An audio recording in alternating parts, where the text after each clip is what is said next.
Big Boss season 8 second weekend అయితే వచ్చేసింది. ఈ వీకెండ్ అనగానే మనకు గుర్తుకొచ్చేది కింగ్ నాగార్జున సార్. ఎందుకంటే అందరి ఆటలు చీల్చి చెందాడుతూ అండ్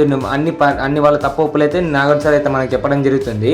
అండ్ నాగార్జున సార్ అదేవిధంగా మన ఆదిత్య ఓంను లేపి, అసలు ఆదిత్య నువ్వు బిగ్ బాస్ హౌస్లో ఉన్నావా లేదా ఇంటి దగ్గర ఉన్నట్టు బిహేవియర్ చేస్తున్నావా, అసలు ఏంది బజార్ మోగినప్పుడు కూడా నువ్వు స్టోర్ రూమ్లోకి వెళ్ళట్లేదు, అందరు కంటెస్టెంట్ పోతే నీకేదో కోల్పోయినట్టు ఒక్కడే కూర్చోవడం జరిగిందంటే అండ్ మళ్ళీ ఆదిత్య వచ్చేసి ఆయన నవ్వడం జరిగింది. ఏం ఆదిత్య మొత్తం చెప్తుంటున్నావు, అసలు కెమెరాలకు లేకుంటావు అండ్ నాకు కనబడు, ఒక ఆడియన్స్గా నవ్వడు, కంటెస్టెంట్స్తో ఒకటే ఉంటున్నావు, అసలు ఏమైంది, అసలు నువ్వు గేమ్ స్టార్ట్ చేయట్లేదు, ఏం స్టార్ట్ లేదు, అసలు నీ మీద ఎన్నో హోప్స్ అనుకున్నాను నేను అనడంతో, లేదు సార్ నేను మెల్ల స్టార్ట్ చేస్తా అంటే, ఇంకేంది మెల్లగా 2 వారాలు అయిందని నాగన్ సార్ అనడంతో, అండ్ లేదు సార్ నేను ఆడడానికి ట్రై చేస్తున్నా కానీ వీళ్ళు ఆటలు చూసి నాకు ఆడబుద్ధి అయితే లేదు అని అనడంతో,